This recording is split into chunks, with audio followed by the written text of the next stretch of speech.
नमस्कार प्यारे दोस्तों। आज के सेशन में आप सभी का बहुत बहुत स्वागत है।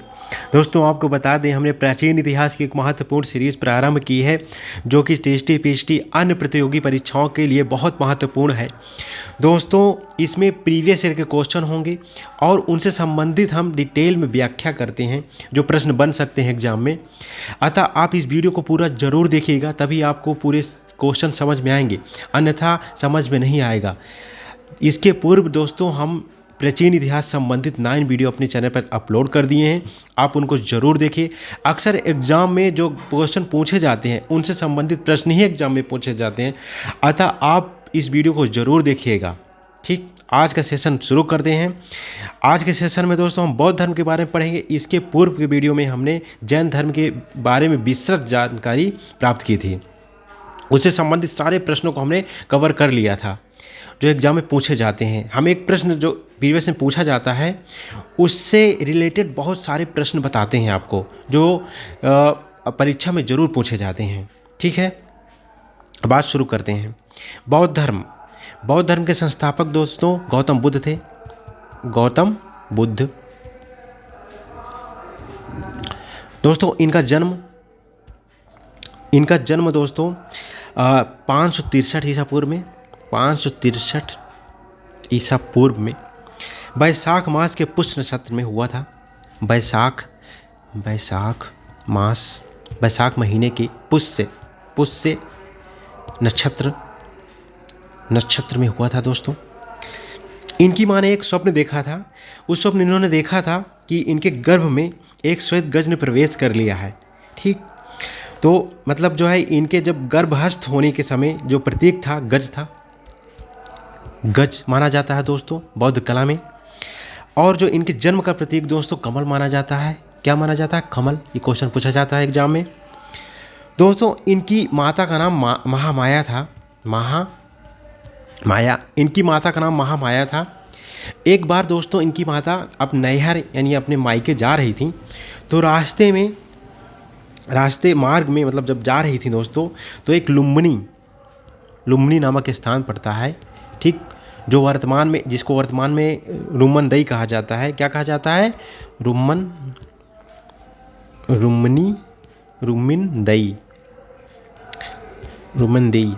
रुम्मनदई कहा जाता है दोस्तों। आपको बता दें दोस्तों, ये अशोक का एक अभिलेख था, जो अशोक का सबसे छोटा अभिलेख रुम्मनदई ही था। ठीक, तो इस पे इनके जन्म की चर्चा की गई थी। अशोक के अभिलेख में, रुम्मनदई अभिलेख में जन्म की चर्चा की गई थी। लुम्बिनी का वर्तमान जो नाम है दोस्तों रुम्मनदई ही है। ठीक है, उस लुम्बिनी नामक स्थान पर एक जगह थी जिसका नाम था आम्रकुंज। ठीक है, आम्रकुंज। ठीक है, और साल वृक्ष के नीचे, साल वृक्ष जंगल में दोस्तों, साल वृक्ष के नीचे इनका जन्म हुआ था। ठीक है, रास्ते में इनका जन्म हुआ था। इनकी माता जब अपने मायके जा रही थी, नैहर जा रही थी, तभी साल वृक्ष के नीचे इनका जन्म हुआ था दोस्तों। जो लुम्बिनी है दोस्तों, इसको कपिलवस्तु से संबंधित माना जाता है, जो नेपाल की सीमा में थी। लेकिन वर्तमान में दोस्तों कपिलवस्तु का संबंध बस्ती जिला के पिपरहवा, ठीक है ना, पिपरहवा एक स्थान है, पिपरहवा बस्ती जिला के पिपरहवा से संबंधित माना जाता है। ठीक है दोस्तों, आपको बता दें जो इनकी माता थी वो रामग्राम के कोली गणराज की कन्या थी। रामग्राम का कोली गणराज, ये क्वेश्चन पूछा जा चुका है। इनकी माता किस गणराज की कन्या थी? कोली गणराज की कन्या थी। ठीक है दोस्तों, इनके जन्म के 7 दिन बाद इनकी माता का देहांत हो जाता है। इनकी माता महामाया का देहांत हो जाता है दोस्तों। इनका लालन पालन है दोस्तों, इनकी भी माता यानी इनकी सौतेली माँ गौतमी प्रजापति ने किया था। गौतमी प्रजापति, इनकी भी माता गौतमी प्रजापति ने इनका लालन पोषण किया था। इनके जो पिता थे दोस्तों, इनके पिता का नाम था सुदोधन। इन्होंने अपना दूसरा ब्याह कर लिया था गौतमी प्रजापति से। ठीक है दोस्तों, जो सुदोधन थे ये कपिलवस्तु के शाक्य गणराज के प्रधान थे। शाक गणराज्य के मुखिया थे दोस्तों। इनके पिता सुधोधन। दोस्तों इनके बचपन का नाम, गौतम बुद्ध के बचपन का नाम सिद्धार्थ था। सिद्धार्थ। दोस्तों आपको बता दें, जैन धर्म के वास्तविक संस्थापक महावीर स्वामी, जो उनके 24वें तीर्थंकर थे, उनके पिता इनके जो बचपन का नाम था दोस्तों सिद्धार्थ, और महावीर स्वामी के पिता का नाम भी सिद्धार्थ था। ठीक है, ये क्वेश्चन पूछा जाता है एग्जाम में। दोस्तों गौतम बुद्ध ने अपने धर्म को आर्य धर्म भी कहा था। गौतम बुद्ध ने बौद्ध धर्म को आर्य धर्म भी कहा था। क्या कहा था? आर्य धर्म भी कहा था। दोस्तों ज्ञान प्राप्ति के पश्चात इनको बुद्ध कहा गया था। पहले इनका नाम सिद्धार्थ था, लेकिन जब इनको ज्ञान प्राप्ति हो जाती है तो इनको बुद्ध कहा जाने लगा था। ठीक दोस्तों, इनको ज्ञान प्राप्त हुआ था 35 वर्ष की आयु में। 35 वर्ष की आयु में दोस्तों, ठीक है, उरुवेला जो गया में है दोस्तों। उरुवेला एक स्थान है, उरुवेला गया में है, गया बिहार। उरुवेला, ठीक है ना। और निरंजना नदी, ठीक है, निरंजना नदी और पीपल वृक्ष के नीचे दोस्तों, पीपल वृक्ष के नीचे 35 वर्ष की आयु में इनको ज्ञान की प्राप्ति हुई थी दोस्तों। इन्होंने दोस्तों जब इनको ज्ञान की प्राप्ति हुई थी तो उस समय दोस्तों इन्होंने जब तपस्या की थी, 5 ब्राह्मण साथी थे, ठीक है, जिनका नाम था आंज, अससजी, भदीय,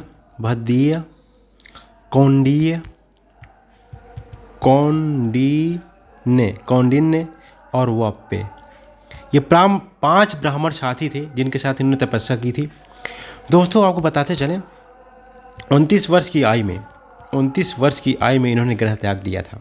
ठीक 6 वर्ष बाद 35 वर्ष की आयु में इन्होंने तप प्रारंभ किया था। ठीक है, 29 वर्ष की आयु में ग्रह त्याग देते हैं दोस्तों। ग्रह त्याग की घटना को दोस्तों महाभिनिष्क्रमण कहा जाता है। ये क्वेश्चन पूछा जाता है, जब इन्होंने 29 वर्ष की आयु में ग्रह त्यागा था उस घटना को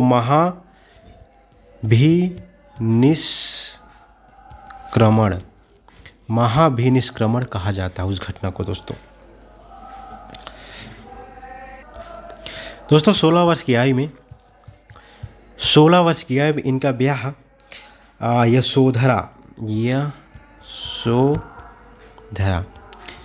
यशोधरा नामक कन्या से कर दिया जाता है दोस्तों। यशोधरा शाक्य कुल की कन्या थी। यशोधरा शाक्य कुल की कन्या थी। ये दोस्तों सुबुद्ध की पुत्री थी। शाक्य कुल के सुप्रबुद्ध की पुत्री थी दोस्तों ये। दोस्तों इनके अन्य नाम मिलते हैं। इनके अन्य नाम हैं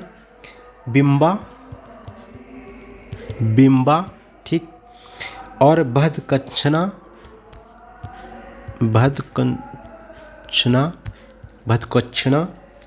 और गोपा। ललित विस्तार में इनको गोपा कहा जाता है। भदकच्छना बुद्ध वंश में और जातक कथाओं में बिंबा कहा जाता था। जो जातक कथाएं उनमें इनको बिंबा कहा जाता था। ठीक है दोस्तों, 12 वर्ष बाद, ब्याह के 12 वर्ष बाद इनको एक पुत्र की प्राप्ति होती है। ठीक है दोस्तों, इसका समाचार सुनते ही दोस्तों इनके मुंह से निकला था राहु। ठीक है,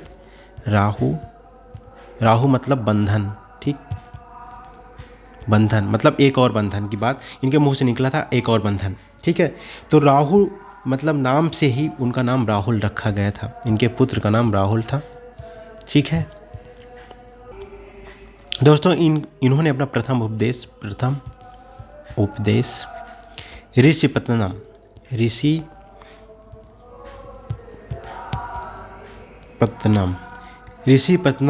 के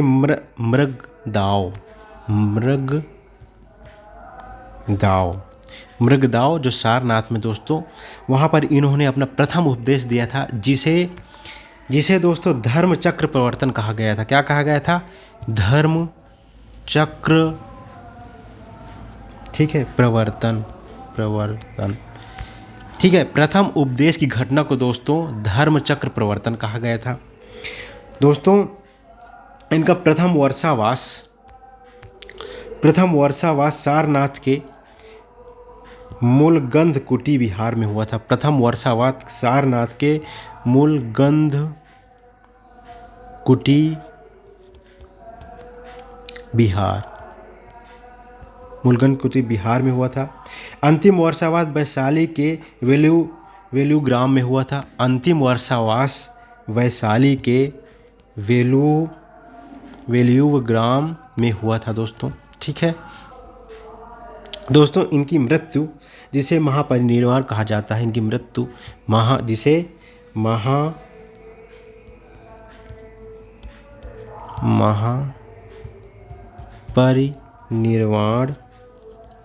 महापरिनिर्वाण जिसे दोस्तों कहा जाता है। ठीक है, 483 ईसा पूर्व में कुशीनगर के मल्ल गणराज्य में हो जाती है। कुशीनगर के मल्ल गणराज्य में इनकी मृत्यु होती है दोस्तों। कहाँ होती है? कुशीनगर में। ठीक है, कुशीनगर में इनकी मृत्यु होती है दोस्तों। बुद्ध के जन्म में, ठीक है, बुद्ध के जीवन में वैशाख पूर्णिमा का बहुत महत्वपूर्ण है। ठीक है, वैशाख पूर्णिमा का बहुत महत्वपूर्ण है, क्योंकि दोस्तों इस दिन कहा जाता है कि इसी दिन इनका जन्म वैशाख पूर्णिमा को, जन्म, ज्ञान प्राप्ति, महापरिनिर्वाण, तीनों चीज़ें इसी दिन हुई थी दोस्तों।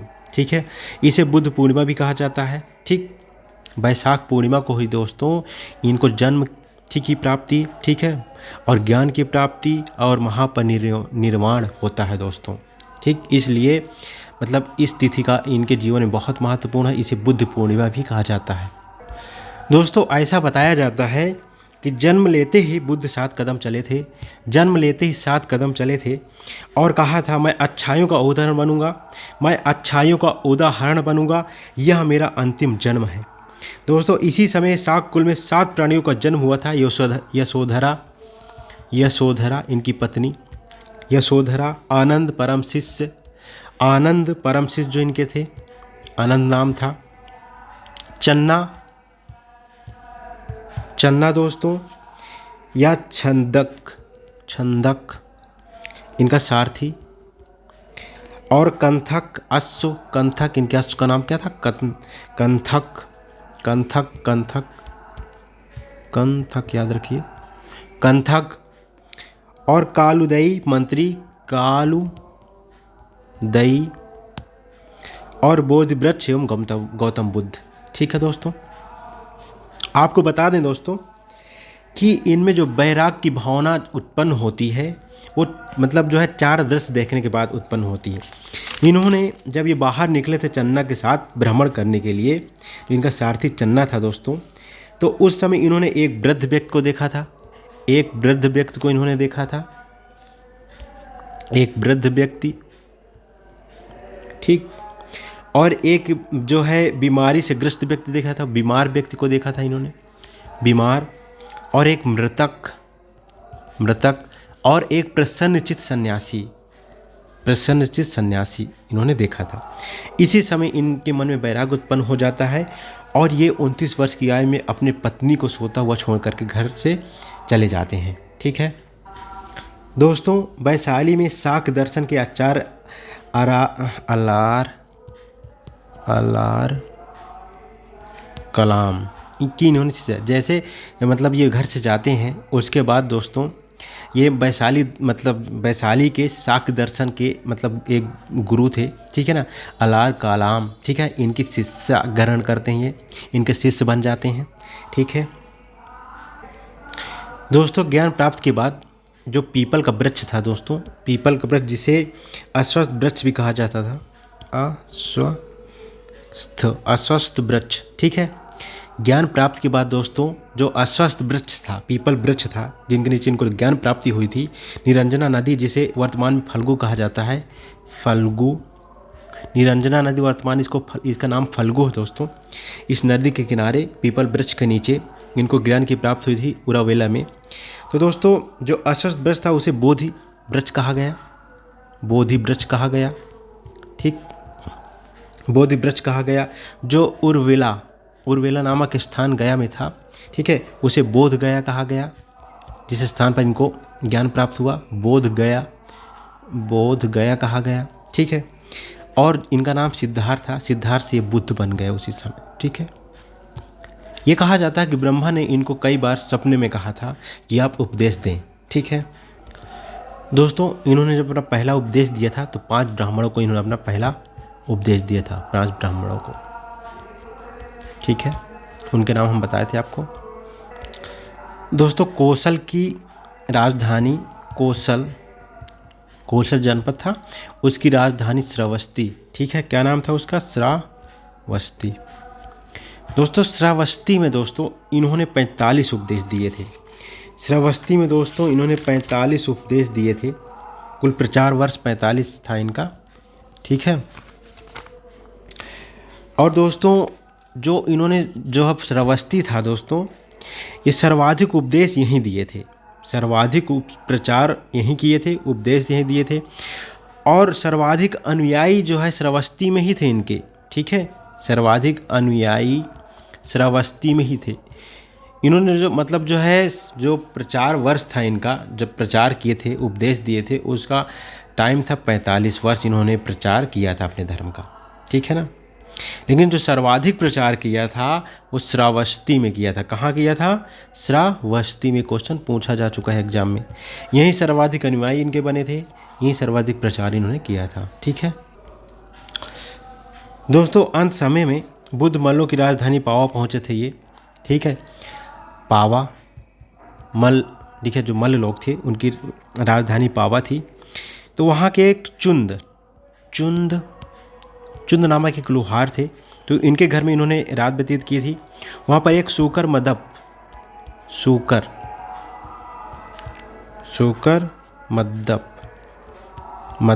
ठीक है, खाया था, सूकर मद्दप खाया था, जिनसे इनको अतिसार हो गया था, ठीक है। और वहीं पर इनकी मृत्यु हो जाती है दोस्तों, ठीक है, कुशीनगर में। इसके बाद मल्ल गणराज में ही हिरण्यवती नदी के तट पर स्थित कुशीनगर आ गए थे ये। इसकी जब अतिसार हो जाता है दोस्तों तो वहाँ चले आते हैं। एक हिरण्यवती नदी थी, ठीक है, हिरण्यवती नदी थी के तट पर स्थित कुशीनगर था, ठीक है ना, कुशीनगर था।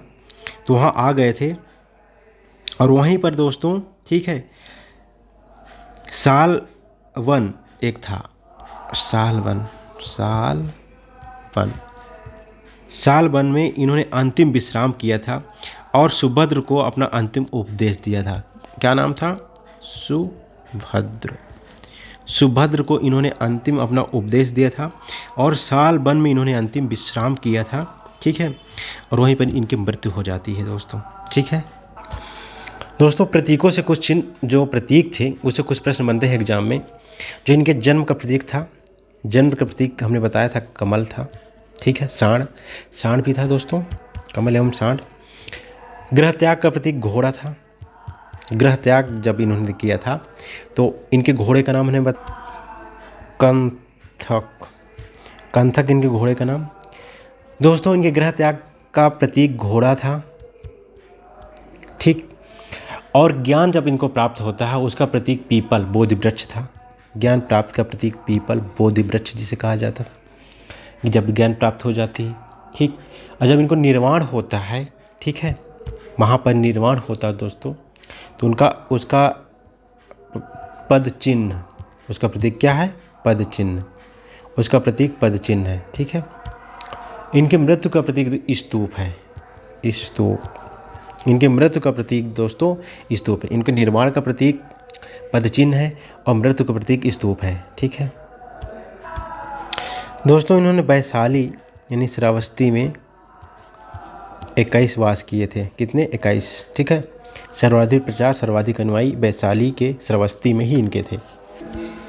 दोस्तों राम संभार नदी के तट पर बुद्ध का दाह संस्कार हुआ था। राम संभार राम संभार नदी के तट पर दोस्तों बुद्ध का दाह संस्कार होता है। ठीक है, 80 वर्ष की आयु में इनकी मृत्यु हो गई थी। इनसे संबंधित अन्य तथ्य जानते हैं दोस्तों, अन्य तथ्यों के बारे में जानते हैं। ये सारी बातें हम कर चुके हैं। गौतम बुद्ध का जन्म 563 ईसा पूर्व में कपिलवस्तु के निकट लुम्बिनी ग्राम के अम्रकुंज में माना जाता है दोस्तों। ठीक है, साल वृक्ष के नीचे। ठीक है दोस्तों, आगे चलते हैं। वैशाली के समीप बुद्ध की मुलाकात अलार कालाम नामक सन्यासी से हुई थी। अलार कालाम दोस्तों ये शाक्य समुदाय के संत थे, शाक्य।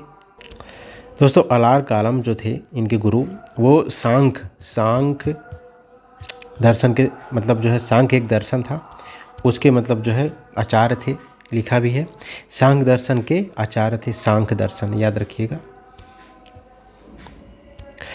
बुद्ध ज्ञान प्राप्ति के बाद बोध गया में 2 बंजारों तपस्यु मल्लिक को अपना शिष्य बनाया था।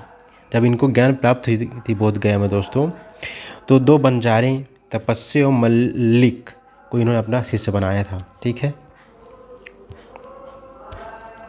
बिंबिसार ने राजगृह में बुद्ध को अपना वेणु विहार, ठीक है, दान में दिया था। बिंबिसार ने राजगृह में बुद्ध को अपना वेणु विहार पूछा जाता है, बिंबिसार ने इनको दान में दिया था। ठीक है, आगे चलते हैं। लिच्छवी ने वैशाली में बुद्ध को कुटाग ग्रामशाला बिहार में दान दिया था। ठीक,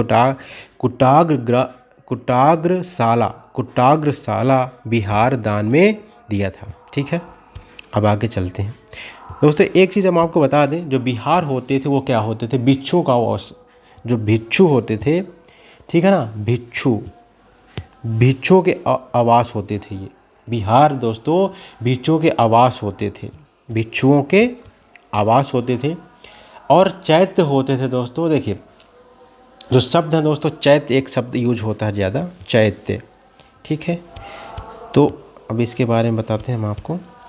चैत्य महापुरुषों के धातु अवशेष सुरक्षित रखने की समाधि होती थी। जो महापुरुष होते थे उनके धातु के अवशेष होते थे, उनको सुरक्षित रखने की एक समाधि होती थी, समाधि, चैत्य। ठीक है, और एक स्तूप आता है, एक शब्द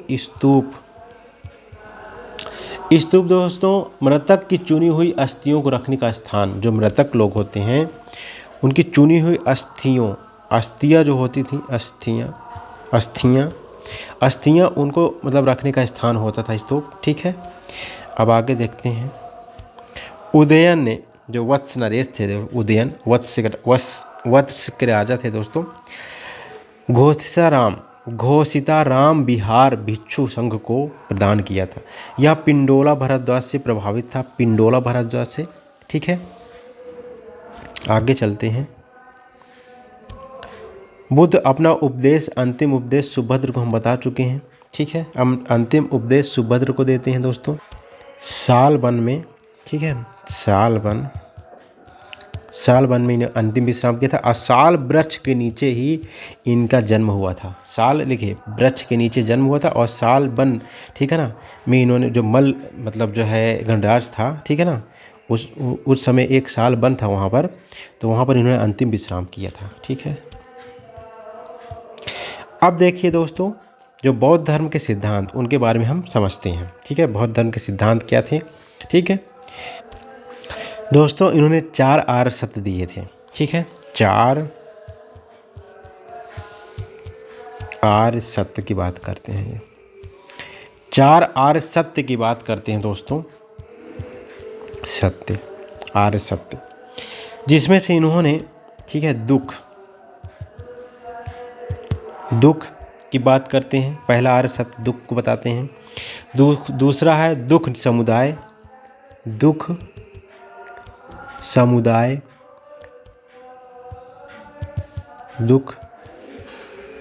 समुदाय। तीसरा है दोस्तों दुख निरोध। और चौथा है दोस्तों दुख निरोध गामिनी प्रतिपदा। दुख निरोध गामिनी प्रतिपदा। ठीक है, दुख निरोध गामिनी प्रतिपदा। ठीक है ना। 4 आर्य सत्य की बात करते हैं। इन्होंने कहा था जन्म ही दुख है, मृत्यु भी दुख है, अप्रिय मिलन एवं प्रिय वियोग भी दुख है, इच्छित वस्तु की अप्राप्ति एवं अनिच्छित वस्तु की प्राप्ति भी दुख है, सभी सामाजिक संबंध एक प्रकार का बंधन है। ठीक है, ऐसी बात ही करते हैं। इन्होंने समस्त सभी वस्तुओं को दुखमय बताया था, संसार को इन्होंने दुखमय बताया था। ठीक है दोस्तों, इसके बाद ये दुख समुदाय की बात करते हैं। तो उसमें इन्होंने कहा था कि दुख की उत्पत्ति का प्रधान कारण कर्म को, दुख की उत्पत्ति का जो प्रधान कारण कर्म को माना था, और इस कर्म का मूल जो है तृष्णा है। तृष्णा यानी इच्छा, ये कर्म का मूल जो है तृष्णा है। ठीक है, और तृष्णा अविद्या पर आश्रित, जो तृष्णा होती है अज्ञान पर आश्रित है। ठीक है, अज्ञान पर आश्रित है। ठीक है ना, और यही अज्ञानता से व्यक्ति को दुख प्राप्त होता है। ठीक है, ऐसी बात कर। इसके पश्चात दोस्तों, इसके पश्चात इन्होंने दुख निरोध बताया था। दुख समुदाय के बाद दुख निरोध बताया था। अब इन्होंने कहा था, ठीक है, तृष्णा एवं अविद्या का अंत हो जाना। जब व्यक्ति में इच्छाएं समाप्त हो जाती हैं, अविद्या समाप्त यानी मतलब जो है अज्ञान समाप्त हो जाता है। ठीक है, अविद्या यानी अज्ञान की समाप्ति एवं तृष्णा की समाप्ति जब हो जाती है दोस्तों, तो दुखों का अंत हो जाता है। इन्होंने ऐसा कहा था। इसके पश्चात दोस्तों इन्होंने दुख निरोध गामिनी प्रतिपदा कहा था, और इसको प्राप्त करने के लिए, ठीक है ना, दुख निरोध गामिनी प्रतिपदा यानी दुख निरोध यानी दुख का अंत करने के लिए, दुख कैसे समाप्त हो उसकी प्राप्ति करने के लिए दोस्तों इन्होंने 3 मार्ग बताए थे। दुख निरोध की प्राप्ति करने के लिए, दुख निरोध गामिनी प्रतिपदा के लिए दोस्तों इन्होंने 3 मार्ग बताए थे, जिसका नाम था, ठीक है ना, जिसको स्कंद कहा जाता था। क्या कहा जाता था? स्कंद। स्कंद। उनके नाम आपको बताते हैं दोस्तों। प्रज्ञा, पहला प्रज्ञाशील, और जो लास्ट में है समाधि। ठीक है दोस्तों, इन्होंने सर्वाधिक बल शील पर दिया था। शील यानी ज्ञान प्राप्ति। ठीक है, शील नैतिकता की प्राप्ति, ठीक है, पर बल दिया था, क्योंकि यही ज्ञान की प्राप्ति का साधन है। यानी शील को ही ज्ञान की प्राप्ति का साधन बताया, सर्वाधिक बल दिया था। यानी दुख निरोध गामिनी प्रतिपदा इन्होंने लास्ट में जो बताया था कि कैसे हमें मतलब दुखों से मुक्ति मिले। ठीक है ना, तो कैसे अब जब ज्ञान की प्राप्ति हो जाएगी तो दुख समाप्त हो जाएंगे। तृष्णा का अंत हो जाएगा जब हमारे शरीर से, ठीक है ना, हमारी जो इच्छाओं का अंत हो जाएगा तो हमारे दुखों का अंत हो जाएगा। तो उसकी प्राप्ति के लिए कैसे मतलब हमारे दुख मतलब इच्छाओं का अंत हो, कैसे हम ज्ञान प्राप्त करें, इन्होंने 3 साधन बताए थे, जिन्हें स्कंद कहा जाता था। शील, ठीक है, प्रज्ञाशील एवं समाधि।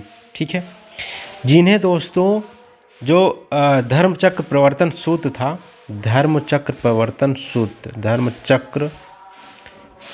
सूत्र जब उपदेश जब इन्होंने दिया था, धर्मचक्र प्रवर्तन कहा जाता था। तो मतलब जो है एक रचना रचित हुई थी धर्मचक्र प्रवर्तन सूक्त में, इन्होंने इसको अष्टांगिक मार्ग कहा गया था।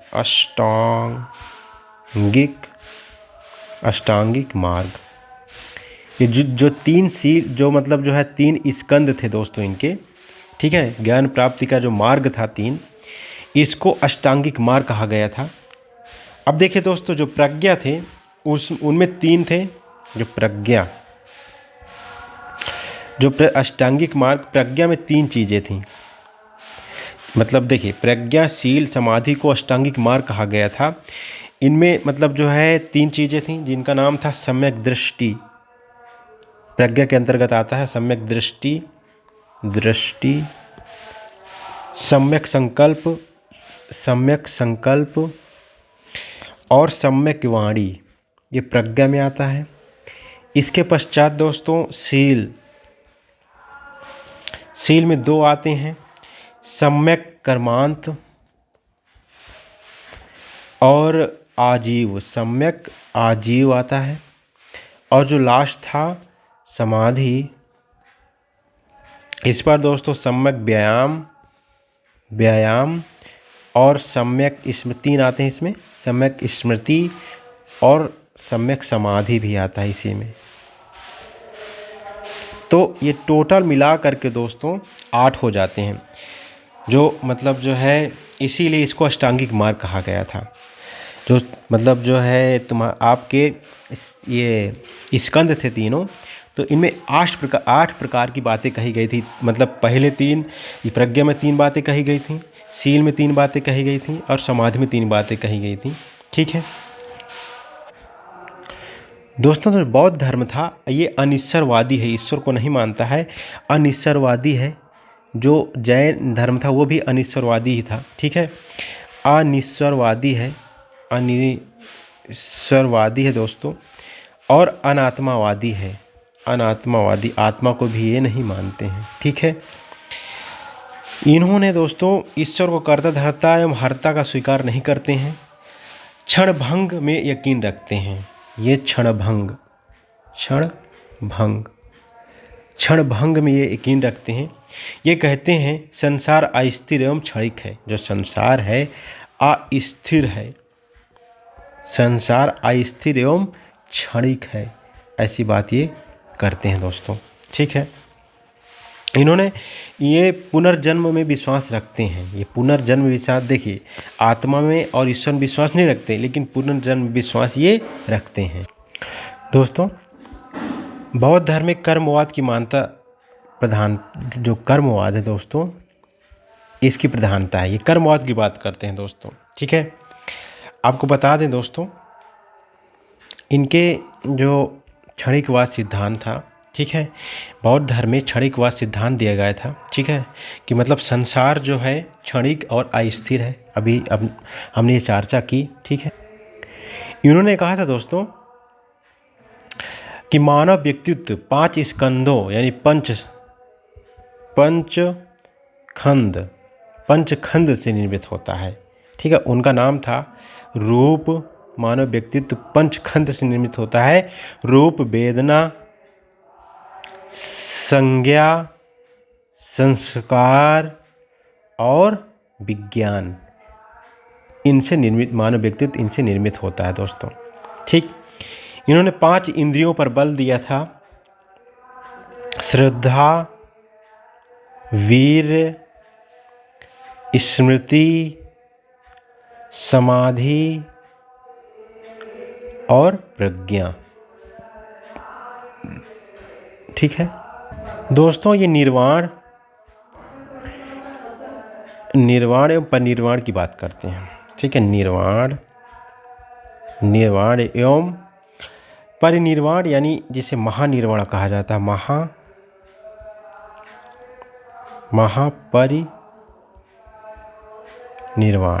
की बात करते हैं। अब देखिए निर्वाण क्या होता है। निर्वाण से तात्पर्य ये है दीपक का बुझ जाना। निर्वाण से तात्पर्य है दीपक का बुझ जाना। ठीक है, दीपक का बुझ जाना, जीवन मरण के चक्र से मुक्त हो जाना। ठीक है, निर्वाण का अर्थ जीवन का विनाश होकर के उसके दुखों का विनाश है। मतलब ये दोस्तों, निर्वाण का अर्थ दोस्तों जीवन के विनाश ना होकर के और उसके दुखों का विनाश मानते हैं। जब निर्वाण होता है तो व्यक्ति के दुखों का विनाश हो जाता है। ठीक है, ऐसा ये मानते हैं। निर्वाण में दुख का अंत हो जाता है, किंतु सब कुछ अंत नहीं होता है। निर्वाण जीवन में प्राप्त होगा, जबकि मृत्यु के बाद संभव है। ये दोस्तों इन्होंने कहा था जो निर्वाण है जीवन में प्राप्त होगा। निर्वाण इसी जीवन में, जो हमारा जीवन चल रहा है, इन्होंने कहा था इसी जीवन में निर्वाण। जो महानिर्वाण है, महापरिनिर्वाण है दोस्तों, वो मृत्यु के बाद ही संभव है। इन्होंने ऐसी बात कही थी। ठीक है, जब महापरिनिर्वाण होता है, महापरिनिर्वाण जब होता है तो मृत्यु होती है दोस्तों, लेकिन जो निर्वाण है यहीं पर होता है। ठीक है, जब व्यक्ति की मृत्यु हो जाती है तब महापरिनिर्वाण प्राप्त होता है। महापरिनिर्वाण, इन्होंने मोक्ष की बातें की थी। महापरिनिर्वाण का मतलब मोक्ष बताया था। ठीक है, जन्म मरण से जब मुक्ति मिल जाती है तो महापरिनिर्वाण प्राप्त होता है मृत्यु के बाद। लेकिन जो निर्वाण होता है वो इसी जीवन में प्राप्त होता है। ठीक है, ठीक है दोस्तों। जो निर्वाण का मतलब भी दोस्तों इन्होंने कहा था कि जीवन मरण के चक्र से मुक्त हो जाना, यानी दीपक का बुझ जाना। लेकिन इन्होंने ये कहा था कि सिर्फ व्यक्ति के दुखों का जब विनाश होता है, जीवन का विनाश नहीं होता उस समय, सिर्फ दुखों का अंत हो जाता है तो निर्वाण प्राप्त हो जाता है। लेकिन जब ये जो महापरिनिर्वाण जो होता है दोस्तों, मृत्यु के बाद ही प्राप्त होता है, ये ऐसी बात करते हैं। मतलब वो साफ साफ मतलब ये समझिए, मोक्ष समझिए, अनिर्वाण को मोक्ष नहीं समझा जाता था। ओके दोस्तों, इन्होंने 10 शील एवं पंचशील का सिद्धांत दिया था। 10 शील एवं पंचशील का सिद्धांत दिया था। अब देखिए, आपको बता दें, इनका पंचशील था, ठीक है, वो समान मनुष्यों के लिए होता था। लेकिन जो 10 शील था, ठीक है ना, वो भिक्षुओं के लिए, जो इनके भिक्षु होते थे उनके लिए होता था। मतलब जो है 10 शील जो थे दोस्तों ना, पूरे 10 शील, ठीक, उनमें मतलब प्रारंभ से लेकर के जो 5 तक होते थे उनको पंचशील कहा जाता था। ठीक है, जो समान मनुष्य के लिए होते थे। लेकिन जो नेक्स्ट 5 होते थे वो मतलब भिक्षुओं, यानी 1 से लेकर के 10 पूरे जो भिक्षुओं के लिए होते थे। ठीक है, आपको बता दें, इनके जो पंचशील थे, यानी मतलब जो है अहिंसा, ये समान मनुष्य के लिए थे पंचशील। ठीक, सत्य भाषण, यानी सत्य बोलना, अस्तेय, चोरी न करना, ठीक है, और ब्रह्मचर्य का पालन करना, ब्रह्मचर्य की बात ही कर, नशा का त्याग। ये 5 जो है, ठीक है, पंचशील कहलाते थे, जो प्रारंभ के थे। इनके आगे, ठीक है, जो 6 नंबर से, मतलब ये 5 तक भिक्षु इनको भी मान सकते थे, और लेकिन जो केवल जो है 6 से 10 तक थे, ये सिर्फ भिक्षुओं के लिए ही थे। मध्याह्न भोजन का त्याग, यानी मध्याह्न जो दोपहर का भोजन होता है उसका त्याग। माला धारण, सुगंधित द्रव्य का त्याग, माला धारण एवं सुगंधित द्रव्य का त्याग। नृत्य संगीत का त्याग, ठीक है। कामनी कंचन, सोना चांदी, कामनी कंचन यानी सोना चांदी का त्याग, ठीक। और जो लास्ट था 10वां था कोमल सैया का त्याग, कोमल सैया का त्याग। दोस्तों, ये 10 शील जो है भिक्षुओं के लिए होते थे, लेकिन जो प्रारंभ के 5 थे वो समान मनुष्यों के लिए होते थे, जिनको पंचशील कहा गया था। ठीक है, पंचशील कहा गया था। दोस्तों, इनमें भी त्रिरत्न की बात होती है। त्रिरत्न, बौद्ध धर्म भी त्रिरत्न की बात होती है। बुद्ध, धम्म, संघ। इनके जो त्रिरत्न थे बौद्ध धर्म के, उनका नाम था बुद्ध, धम्म, यानी धम्म जिसे धर्म कहा जाता था, बुद्ध, धम्म और संघ। ठीक है दोस्तों, अब आगे चलते हैं दोस्तों। प्रतीयत समुत्पाद, ठीक है, प्रतीत्य समुत्पाद बौद्ध दर्शन का मूल तत्व है। ठीक है दोस्तों, जो प्रतीत समुत्पाद है ये बौद्ध दर्शन का मूल, ठीक है ना, तत्व। इसके 4 प्रकार बताए थे इन्होंने। क्षणिक,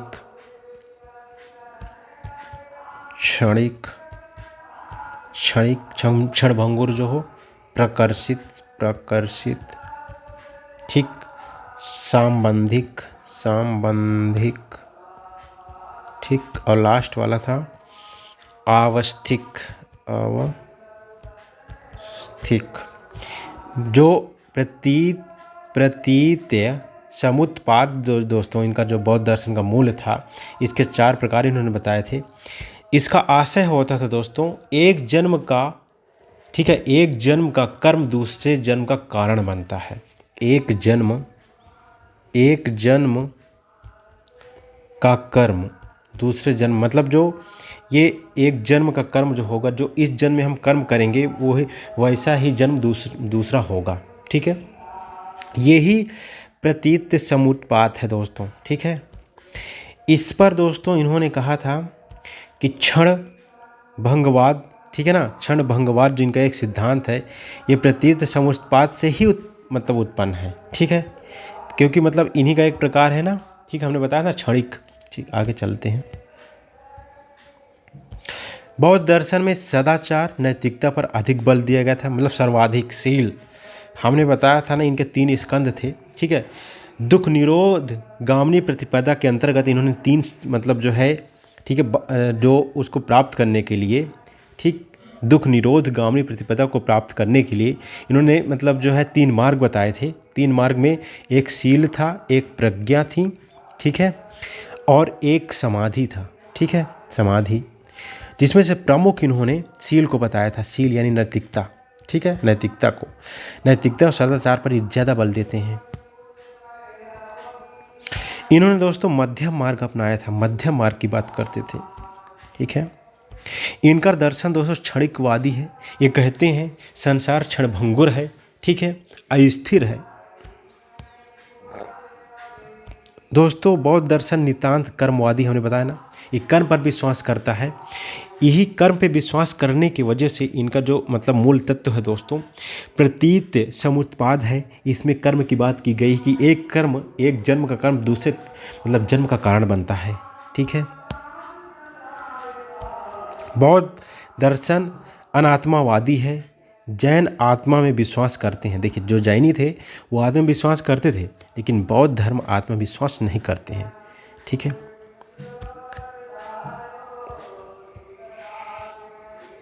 बाद में दोस्तों इनकी एक शाखा थी, समित्य ने आत्मा को माना था। बौद्ध धर्म की एक शाखा बाद में जो बनी थी, समित्य ने आत्मा को माना था, ठीक है। बौद्ध धर्म में मानव व्यक्तित्व को 5 स्कंदों रूप, वेदना, संज्ञा, संस्कार, विज्ञान से निर्मित बताया गया। हमने बताया ना, मतलब 5 प्रकार के स्कंदों से जो मानव व्यक्तित्व 5 प्रकार के स्कंदों से बनता है, रूप, वेदना, संज्ञा, संस्कार एवं विज्ञान से निर्मित बताया था, ठीक। बौद्ध संघ का संगठन गणतांत्रिक प्रणाली पर आधारित है। गणों पर, मतलब इस समय दोस्तों जब बौद्ध धर्म था, इस समय 10 प्रकार के गण प्रचलित थे, ठीक है, 10 प्रकार के गण प्रचलित थे, ठीक। गणतंत्र 10 गणतंत्र यहाँ प्रचलित थे। संघ में प्रवेश पाने के लिए गृहस्थ जीवन का त्याग और कम से कम 15 वर्ष की आयु का होना आवश्यक था। जिनका संघ था, ठीक है, बौद्ध संघ था, उसकी प्राप्ति, उसको पाने के लिए, प्रवेश पाने के लिए उस पर, ठीक है, उनका गृह त्याग जरूरी था। गृहस्थ जीवन का त्याग करना था। गृहस्थ जीवन का त्याग करके और 15 वर्ष की, कम से कम 15 वर्ष की आयु का होना आवश्यक था। सभा में बैठने के लिए न्यूनतम 20 सदस्यों की उपस्थित अनिवार्य थी। जो सभा होती थी उसमें न्यूनतम 20 सदस्य बैठ सकते थे, कम से कम। संघ में प्रविष्ट होने पर उपसंपदा, गृहस्थ जीवन का त्याग प्रवज्या कहलाता था। जब संघ में प्रविष्ट हो जाते थे तो उसे उपसंपदा कहा जाता था, और जब गृहस्थ जीवन का त्याग कर दिया जाता था उसे प्रवज्या कहा जाता था। ये क्वेश्चन पूछे गए हैं। गृहस्थ जीवन में रहकर बौद्ध धर्म को मानने वालों को उपासक कहा जाता था। यानी जब गृहस्थ जीवन में रहकर के जो बौद्ध धर्म मानते थे उनको उपासक कहा जाता था। अब देखिए, कुछ बौद्ध संगीति हुई थी, ठीक है, उनके बारे में बताते हैं हम आपको।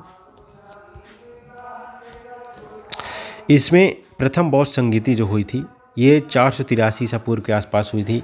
इसमें पुत्त, ठीक है ना, पुत्त एवं विनय पटक, ठीक है, 2 पिटकों में विभाजित था, ठीक है। सुत्त पिटक, ठीक है, जिससे आनंद थे संबंधित, जिससे आनंद इनके प्रिय शिष्य, ठीक है। अब विनय पिटक जिन मतलब उपाली जिससे संबंधित थे।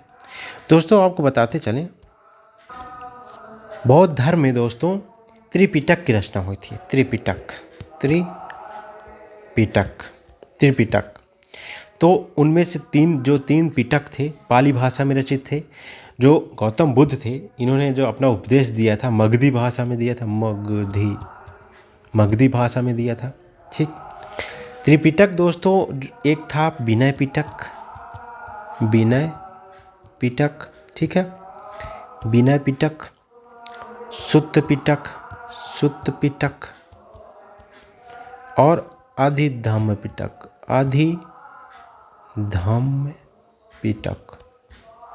ठीक। 3 प्रकार के पिटक थे, सुत्त पिटक, विनय पिटक, सुत्त पिटक, अधिधम्म पिटक।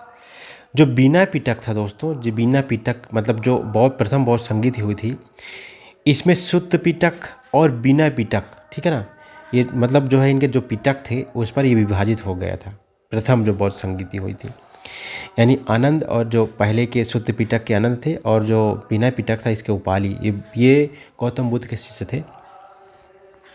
दोस्तों बिना पिटक का मतलब होता था संघ संबंधी नियम। इसमें जो मतलब बातें की गई थी, संघ संबंधी नियम बताए गए थे, ठीक। इनका जो ग्रंथ थे बिना पिटक, देखिए 3 पिटक थे, ये ग्रंथों के नाम है दोस्तों। त्रिपिटक नामक ग्रंथ रचित हुए थे। तो इनमें बिना पिटक में संघ संबंधी नियम बताए गए थे, और जो सुत्त पिटक, जो बिना पिटक था, ये बिना पिटक था दोस्तों, इसमें संघ संबंधी नियम बताए गए थे। जो संघ के नियम थे बिना पिटक में बताए गए थे। जो सुत्त पिटक था, ये जो सुत्त पिटक था, इसमें दोस्तों बुद्ध के उपदेशों का संग्रह था। जो बुद्ध थे, गौतम बुद्ध थे, उनके उपदेशों का संग्रह, ये सुत्त पिटक मतलब उपदेशों का संग्रह, और बिना पिटक मतलब जो है नियम, नियम, विनय से आप विनय समझ लीजिए, नियम, ठीक है। और जो लास्ट वाला अधिदम पिटक था वो दार्शनिक सिद्धांत था इनका, दर्शन, जो बौद्ध धर्म के दर्शनों की बात हुई होती है उसमें, ठीक है। आगे चलते हैं। जो प्रथम बौद्ध संगीति हुई थी वो विनय पिटक और सुत्त पिटक में विभाजित हो गया था। इसके जो प्रथम बौद्ध संगीति के अध्यक्ष थे उनका नाम था महाकश्यप, ठीक है। और शासक इस समय अजातशत्रु थे। ये स्थान कहाँ हुआ था? ये राजगृह की सप्तपर्णी गुफा में, राजगृह की सप्तपर्णी गुफा में। दोस्तों द्वितीय बौद्ध संगीति 383 ईसा पूर्व में होती है। स्थान वैशाली का वालुका राम विहार था, वालुका राम विहार, ठीक, वैशाली में हुआ था। अध्यक्ष शुभोकामी थे, शासक कालाशोक थे, ठीक है ना। कालाशोक दोस्तों शिशुनाग वंश संस्थापक, जो कालाशोक थे दोस्तों शिशुनाग वंश के एक शासक थे। जो शिशुनाग वंश था उसके एक शासक, जिन्हें काकवर्ण भी कहा जाता था, इन्हें काकवर्ण भी कहा जाता था, काकवर्ण। अजातशत्रु को दोस्तों कुणिक, ये जो अजातशत्रु थे ना, यहाँ अजातशत्रु हर्यक वंश के संस्थापक बिंबिसार के पुत्र थे। ये हर्यक वंश के संस्थापक बिंबिसार के पुत्र थे। इन्हें कुणिक भी कहा जाता था, इन्हें कुणिक भी कहा जाता था, ठीक है दोस्तों। और जो शिशुनाग थे, कहाँ गया ये? कालाशोक, जो कालाशोक थे दोस्तों, ठीक है, ये जो उस समय का वंश था शिशुनाग वंश, ठीक है ना। तो शिशुनाग वंश के एक राजा थे ये, ठीक है। आगे चलते हैं। इन्हें काकवर्ण कहा जाता था, कालाशोक को काकवर्ण। इसमें भिक्षुओं में मतभेद का कारण, जो मतलब द्वितीय बौद्ध संगीति थी दोस्तों इनकी, बौद्ध धर्म की, इसमें जो भिक्षु होते थे उन्हें मतभेद हो गया था। बौद्ध संघ का महासंघिक सर्वास्तिवादी, ठीक है, सर्वास्तिवादी पूर्व भिक्षु जो होते थे, एवं स्थावीर या थेरवादी पश्चिमी विश्व में विभाजित हो जाना, ठीक। जो बौद्ध संघ था दोस्तों, ठीक है, वो महासंघिक एक शाखा थी, यानी जिसे मतलब सर्वास्तिवादी भी कहा जाता था। एक इनकी शाखा स्थिरवादी, ठीक है, स्थविर, ठीक है, और थेरवादी जिसे कहा जाता है। पश्चिमी शाखा पूर्व भिक्षु की शाखा थी, ये पश्चिमी भिक्षु की शाखा थी। इस 2 शाखाओं पर विभाजित हो गया था। तो द्वितीय बौद्ध संगीति में जो विवाद हुआ था दोस्तों, यहाँ 2 मतलब जो है समूह विभाजित हो गया था, 2 संघों में। ये क्वेश्चन पूछा जाता है, ठीक है ना। जो स्थवीर था, ठीक है ना, जो थेरवीद कहा जाता था, इसको पश्चिमी भिक्षु थे ये, ठीक है। और जो महासंघिक एवं सर्वास्तिवादी थे ये पूर्व भिक्षु होते थे। जो महासंघिक का नेतृत्व करता थे वो महाकश्यप थे, वैशाली के थे ये महाकश्यप। और जो थेरवादी का नेतृत्व करता थे महाकच्चायन थे, उज्जैन के थे ये महाकच्चायन, उज्जैन के। क्वेश्चन पूछे जा चुके हैं। तृतीय बौद्ध संगीति दोस्तों 250 ईसा पूर्व में होती है। स्थान पाटलिपुत्र का अशोकाराम विहार, दोस्तों। इनके अध्यक्ष मोगलीपुत्र तिस्य थे। मोगलीपुत्र तिस्य थे। शासक उस समय के अशोक थे। ठीक है, अशोक के बारे में चर्चा करेंगे नेक्स्ट वीडियो में। दोस्तों, अशोक बिंदुसार के पुत्र थे। जो चंद्रगुप्त मौर्य थे, मौर्य साम्राज्य के संस्थापक चंद्रगुप्त मौर्य थे, उनके पुत्र थे बिंदुसार, और बिंदुसार के पुत्र अशोक थे दोस्तों। ठीक है, एक कलिंग जो मतलब कलिंग युद्ध हुआ था, ठीक है ना, उस पर मतलब जो युद्ध के बाद ये धम्म अपना लेते हैं। ठीक है, युद्ध करना छोड़ देते हैं। इनके मन में मतलब जो लोगों के प्रति एक दया भावना उत्पन्न हो जाती, इनका हृदय परिवर्तित हो जाता है उस युद्ध से, क्योंकि उस युद्ध में बहुत ज़्यादा जो है खून बहा था, बहुत लोग मरे थे। ठीक है, इनका बहुत लंबा वीडियो होगा दोस्तों, इनके बारे में बहुत सारी बातें हैं जो हम उस वीडियो में करेंगे, और एग्जाम में क्वेश्चन भी बहुत बनते हैं इनसे। अब आगे चलते हैं। इस समय अधिधम्म पिटक, जो तीसरा पिटक था, अधिधम्म पिटक का संकलन किया गया था। संकलन, ठीक है, जिसमें कथा वस्तु जोड़ा गया था। कथा वस्तु जोड़ा गया था। अधिधम्म पिटक बताए थे ना दोस्तों, जो बौद्ध धर्म है, ठीक है ना, उसके दर्शन से संबंधित है, बौद्ध धर्म के दर्शन से संबंधित है। अब देखिए, जो चतुर्थ बौद्ध संगीति होती है दोस्तों, इसका स्थान कश्मीर का कुंडल वन था। इसके अध्यक्ष वसुमित्र थे और उपाध्यक्ष अश्वघोष थे। शासक कनिष्क थे। ठीक है, कनिष्क मतलब जो है बौद्ध धर्म के वो थे, अनुयायी थे। इनको मतलब द्वितीय अशोक भी कहा जाता है, कनिष्क को। इनके बारे में चर्चा करेंगे। इन्होंने 78 ईस्वी में, ठीक है, गद्दी पर बैठते हैं 78 ईस्वी के आसपास। और दोस्तों 78 ईस्वी में शक संवत थी, शक संवत की शुरुआत करते हैं ये शक। ठीक है, शक संवत की शुरुआत दोस्तों 78 ईस्वी में, ठीक है, कनिष्क करते हैं। ठीक है, शक संवत। ठीक है, ये क्वेश्चन पूछा जाता है। अब आगे चलते हैं। इस समय बौद्धों ने संस्कृत भाषा को, ठीक है, रूप में अपना लिया था। बौद्धों ने संस्कृत को भाषा के रूप में अपना, जो संस्कृत थी उसको भाषा के रूप में अपना लिया था। जो चौथी बौद्ध संगीति हुई थी, इस समय हीनयान, ठीक है, जिसे श्रावकयान यानी थेरीवादी कहा जाता था। निम्न मार्ग जो होता था, निम्न मार्ग एक तरह का होता था, ये मतलब जो हीनयान दोस्तों था, ये निम्न मार्ग से संबंधित था। ठीक है, और महायान उत्कृष्ट मार्ग, ठीक है, महासंघिक जो थे। देखिए, जो हीनयान से संबंधित जो शाखा थी, जो विभाजित हो गई थी तृतीय बौद्ध संगीति में, थेरवादी थे, ये हीनयान से संबंधित थे। और जो महायान की मतलब जो है वो था, ठीक है ना, लोग थे, समर्थक थे, वो महासंघिक थे। दो संप्रदाय बने थे। इस समय हीनयान और महायान नामक दो संप्रदाय बने थे। हीनयान मतलब निम्न मार्ग, महायान मतलब उत्कृष्ट मार्ग। इसके बारे में चर्चा करते हैं दोस्तों। जो हीनयान था, हीनयान में बुद्ध को एक महापुरुष माना गया था। ठीक है, हीनयानी मूर्ति पूजक नहीं थे। ठीक, हीनयान का आदर्श, ठीक है, अहत पद को प्राप्त करना था। ठीक, हीनयान में मांस खाना वर्जित था, मांस को खाना वर्जित था। ठीक, ये कोई भी तीर्थ नहीं मानते थे, ये कोई भी तीर्थ नहीं मानते थे। जो इनकी भाषा थी, पाली थी। हीनयान थे दोस्तों, इनकी भाषा कौन थी? पाली थी। दोस्तों, हीनयान का जो उदय हुआ था, जो स्थविर, जो बौद्ध संघ जो बना था, ठीक है ना, स्थविर से हुआ था। ठीक दोस्तों, इसको जो मानने वाले थे, जो प्रमुख इसके दार्शनिक थे, वसुगुप्त थे। ठीक है ना, इसके प्रमुख दार्शनिक वसुबंध थे,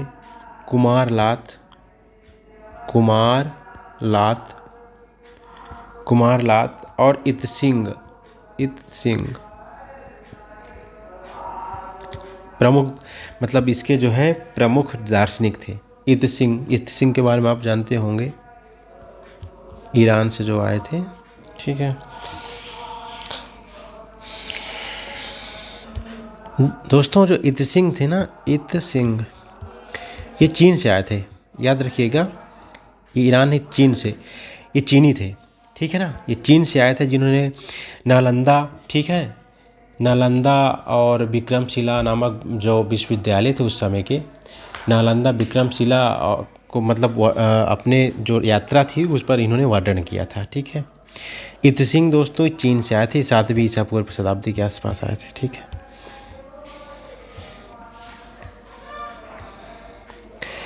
दोस्तों जो हीनयान के दो मतलब जो है संप्रदाय थे, हीनयान के जो दो संप्रदाय थे उनके नाम हैं वैभाषिक। ठीक है, क्या नाम है दोस्तों? वैभाषिक, वैभाषिक, धर्मतान, घोषक, वसुमित्र और बुद्धदेव इसके समर्थक थे। ठीक है, अभी देखिए बताए ना कि घोषक, वसुमित्र, बुद्धदेव इसके समर्थक थे।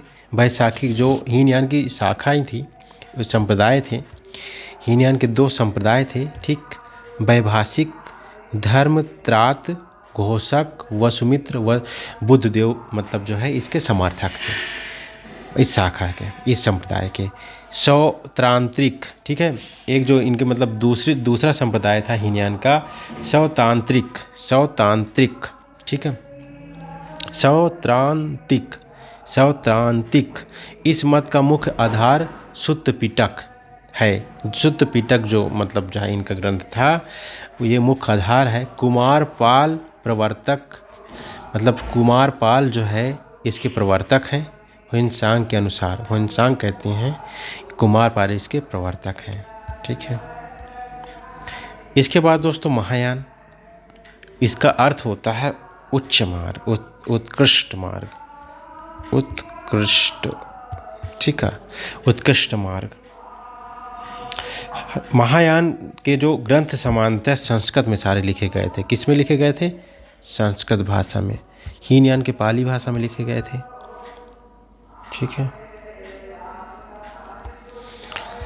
दोस्तों, इसे बोधिसत्वयान कहा गया था। बोधिसत्वयान, बोधिसत्वयान कहा गया था। ठीक है, महायान में बुद्ध को देवता माना गया था। महायान में बुद्ध को देवता माना गया था। महायान का आदर्श बोधिसत्व था। ठीक है, हीनयान व्यक्तिवादी था जबकि महायान परोपकारी था। ठीक है, ये व्यक्तिवादी थे, ठीक है, लेकिन हीनयान, लेकिन महायान जो है परोपकारी थे। मांस खाने पर रोक नहीं थी। महायान लोग मांस खाने पर रोक नहीं लगाते थे। जो महायान के समर्थक थे, अनुयायी थे, 4 तीर्थ मानते थे। लुम्बिनी, बोधगया, सारनाथ, कुशीनगर। मल्ल, मतलब जो मल्ल की दूसरी राजधानी कुशीनगर थी। मतलब ये जो है 4 तीर्थ मानते थे। इनकी जो भाषा हमने बताया ना संस्कृत थी।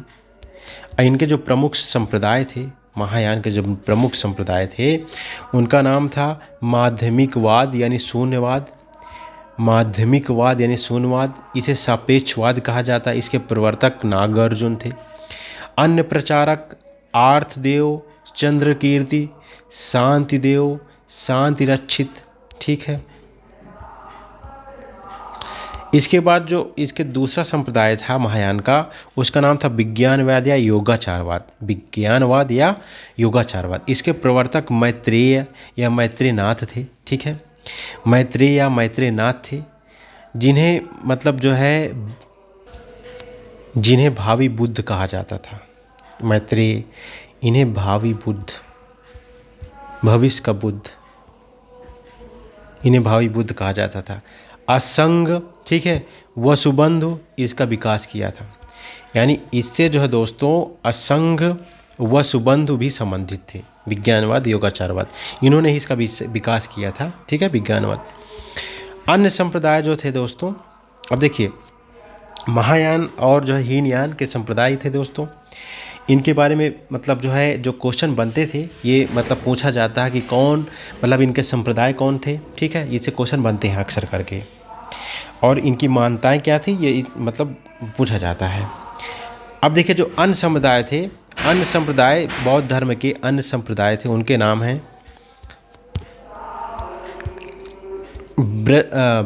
वज्रयान। इस सिद्धांत की चर्चा मंजूश्री कल्प तथा गुहा समाज नामक ग्रंथों में मिलती है, गुह्य समाज नामक ग्रंथों में मिलती है।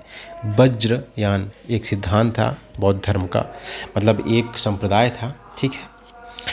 इसमें बुद्ध की पत्नी तारा, ठीक है, चक देवी, ठीक, को माना गया था। बुद्ध की पत्नी तारा या चक देवी को माना गया था। इसमें पंचकार, मध्य, मांस, मैथुन, मत्स्य, मुद्रा की साधना करने लगे थे। जो वज्रयान मतलब जो है संप्रदाय था बौद्ध धर्म का, इसमें ये पंचकार का मतलब जो है साधना करने लगे थे, जिसमें मध्य, मांस, मैथुन, मत्स्य, ये सारी चीज़ों का मतलब जो है साधना करने लगे थे ये लोग।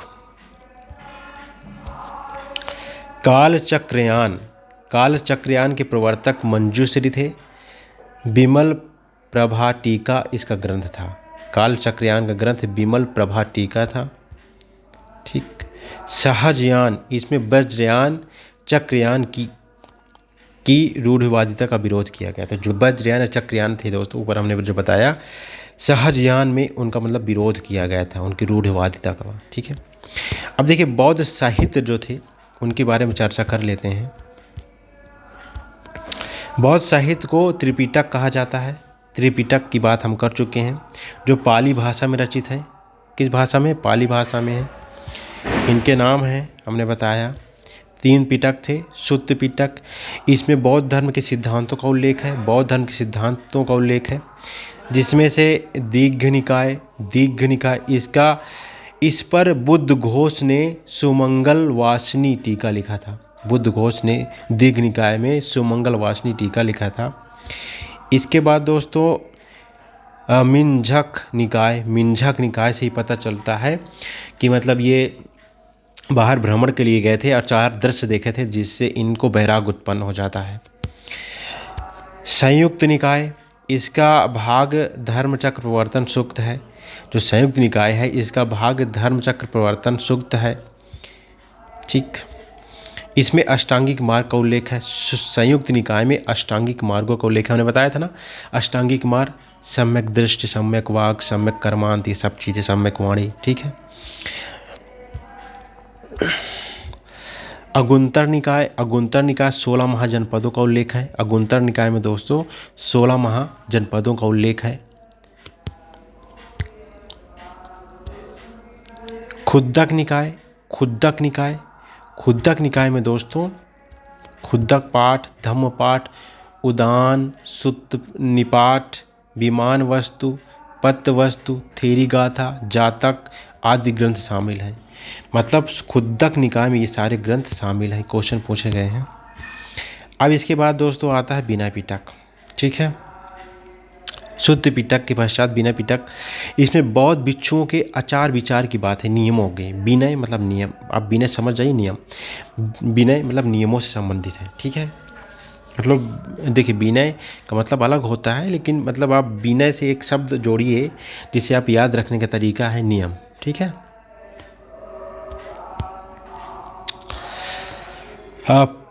पातिमोक्ष, सुत्त विभंग, खंदक, ठीक है, और परिवार इसके भाग हैं, ठीक है। आदिधम्म पिटक, इसमें बौद्ध धर्म सिद्धांतों के दार्शनिक व्याख्या, बौद्ध धर्म के सिद्धांतों की दार्शनिक व्याख्या है।